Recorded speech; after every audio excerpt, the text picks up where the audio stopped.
welcome back to Kevin Hatley Photography. I'm going to suggest that probably for the majority of bird photographers that the kingfisher is their #1 target. If not, it's up there amongst them.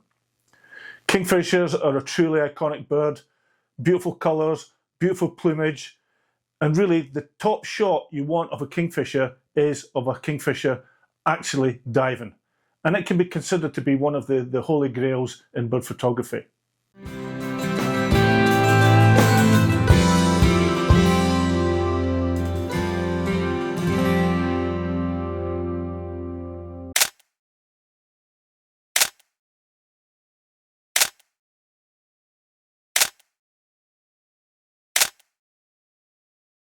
It takes a lot of research, time, effort and patience especially to photograph kingfishers, especially if you want images of them diving.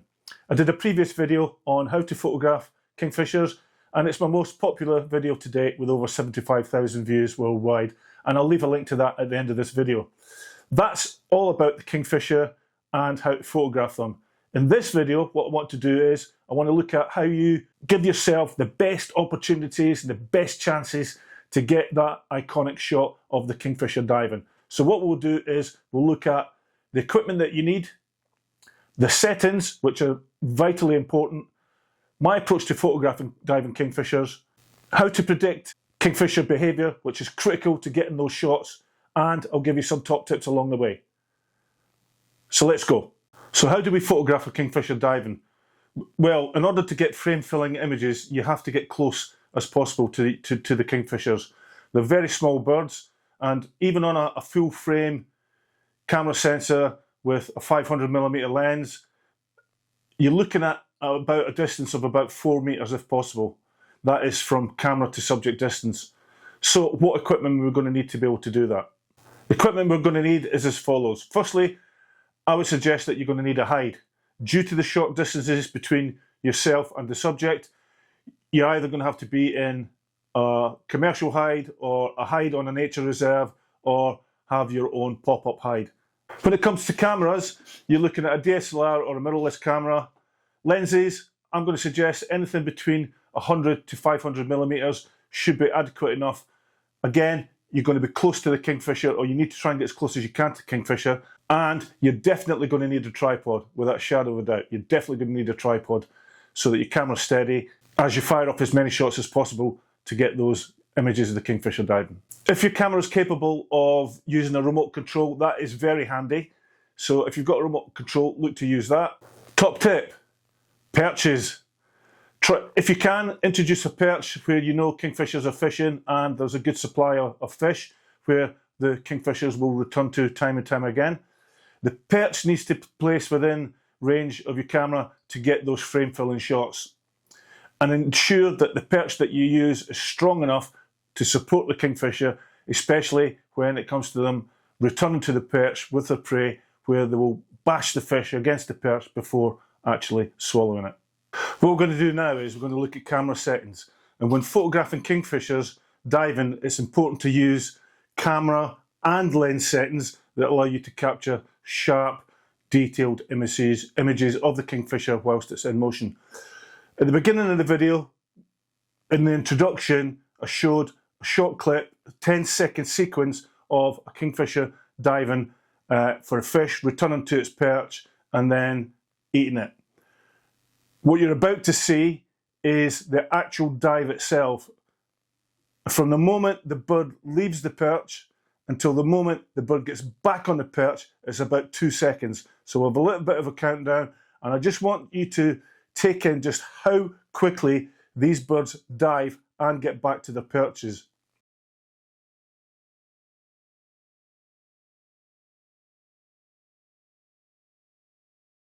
So, how did I get this shot? As we've just seen, it all happens in a split second. And therefore, to give yourself the best chance and the best opportunities to get shots like this, you have to set up your camera correctly.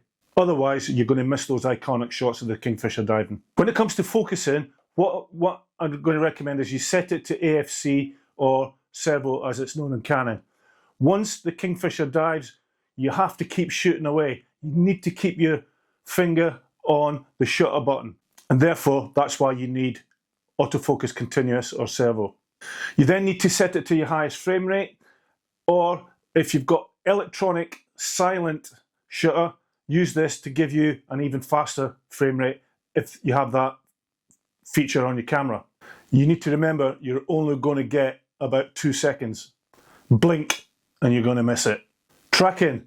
If you have a tracking feature on your camera, I would recommend that you set that to automatic. So we'll set it to autofocus continuous, highest frame rate, automatic tracking. What we need to think about now is the actual autofocus method. And this is probably the most difficult part. What you don't want to do is try and track the kingfisher as it dives. Look to use a wide zone autofocus and focus on an area you think that the kingfisher is going to enter the water or dive into. It's nearly impossible to use eye detection when the kingfisher is diving. Top tip, the kingfisher's call. You will often hear a kingfisher before you actually see one. The kingfisher's call is going to alert you to the presence in the area, and that's then going to give you time to be prepared for that kingfisher coming in. The call is a very shrill, sharp, piercing sound, like a see, see, see. It's very high pitched and it's thin, and the kingfisher's call can carry a long way. As I said, you're very often going to hear them before you see them, and by knowing the call, it's going to give you time to get yourself prepared for what happens next. What we're going to look at now is your lens settings, and these are just as important as the settings that you've set on your camera. You have to set your lens settings specifically for photographing kingfishers diving. When it comes to lens focus, in essence what you're trying to do is you're trying to photograph a subject that's going to absolutely explode off a perch, explode into the water, explode out of the water and back up into the perch, and as we've seen, very, very, very quickly. Therefore, I set the focus to automatic focus. Image stabilization, bit of a debate about this one, but because you're using such high shutter speeds, you don't need to set your image stabilization to on. If you set it to on and you're using such high shutter speeds, what will actually happen is that the lens will constantly, because you've got the image stabilization switched on, be searching for movement, and you don't want that. So I would recommend you switch your image stabilization off. The stabilizer mode, it's not really applicable, so just leave it at the default, which is normally 1. Focus limiter, because you're trying to get as close as possible to the kingfisher, this is very much dependent on your lens or the brand of lens that you're using and what the focus limiter allows you to do. Therefore, you need to choose accordingly. What I want to do now is give you a look forward to a project that I'm working on at the moment, and that's got everything to do with bird calls. Bird calls are important to know if you're a bird photographer. Why, may you ask? Well, identifying bird calls allows you to firstly find your birds, identify them, predict bird behaviour, and by doing so, that's going to allow you to capture better images and also give you a forewarning that certain birds are in the area. And certain birds react in certain ways, and certain birds are really difficult to photograph, but if you know their call, it will give you a better chance and opportunity to get the images that you're after. So look forward to bird calls coming soon from Kevin Hatley Photography. What we're going to do now is we're going to look at exposure settings. Now, due to the very aggressive, explosive action of the kingfisher, you need to be equally as aggressive in selecting your exposure settings.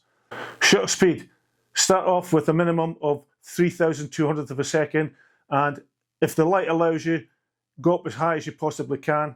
That will allow you to freeze the kingfisher's wings and also any water droplets that it produces when it splashes into and comes out of the water. Aperture, you look at an aperture between f5.6 to f8. This will give you a slightly deeper depth of field to make sure the kingfisher is within the focal plane, and it should lead to less focal errors, because you don't know exactly where that kingfisher is going to land in the water every single time. So having that little wider depth of field gives you a better opportunity to keep the kingfisher in focus as it enters the water. ISO. I always use auto ISO for all my wildlife photography. You need those high shutter speeds more than you need clean, noise-free images. And with modern day technology and software, high ISOs really aren't as scary as they were a number of years ago. And with the right software, noise can be dealt with.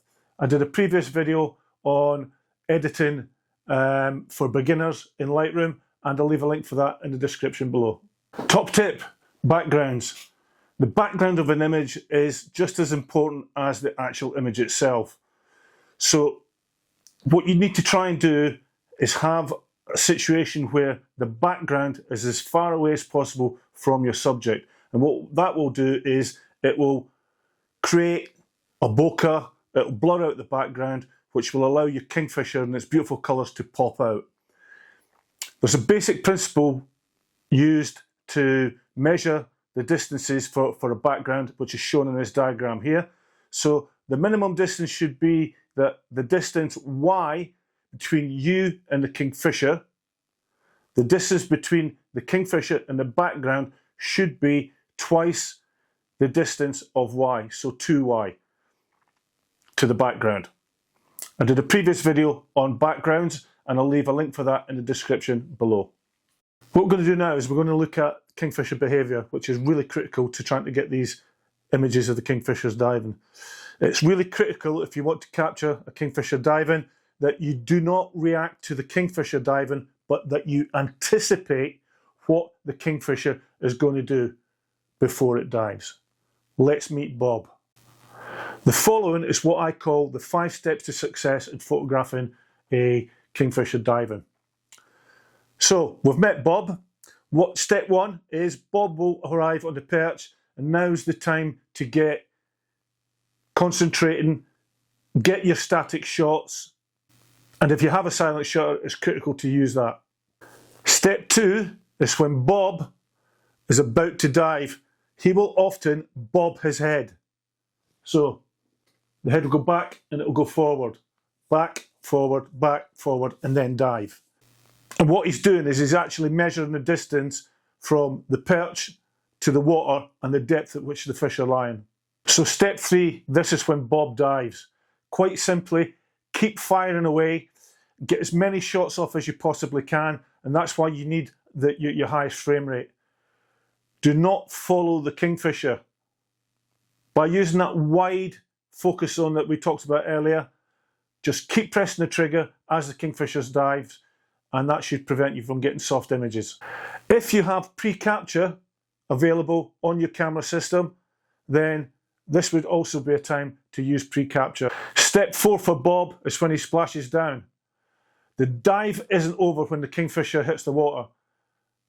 This is when we can get some of the greatest shots, action shots that you're ever going to get of a Kingfisher. It's when it actually enters the water, so the splash down, and then immediately, once it's got its fish, it turns around and it explodes out of the water again.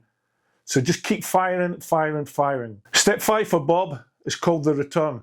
It's probably one of the most dramatic shots you're going to get of a Kingfisher as it comes out of the water, water droplets, splashes, as it emerges with a fish, and then it returns to its perch. It's not over until the Kingfisher is on the perch, it's banging the fish, and it consumes the fish. Then that's game over. Kingfishers, the vast majority of times, will always return to the same perch that they've just dived from. So be prepared for the Kingfisher, once it comes out of the water, returning to the same perch, to bash the fish on the perch and then consume it. Action shots. All the pictures that I've shown in the video today, I put another video together about how to put together a sequence of a bird, whether it's a Kingfisher diving and getting a fish and coming back to his perch, whether it's an owl, or one that I've done lately was of a great grey shrike, which was a great experience watching them.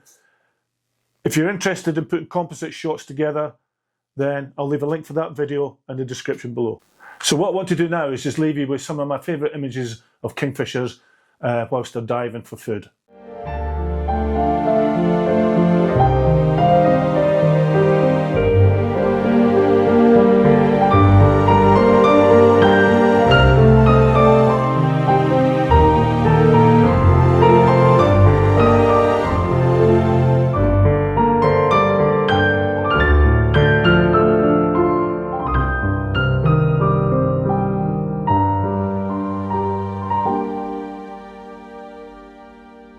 Okay, thanks for watching this edition of Kevin Hatley Photography and how to photograph diving kingfishers.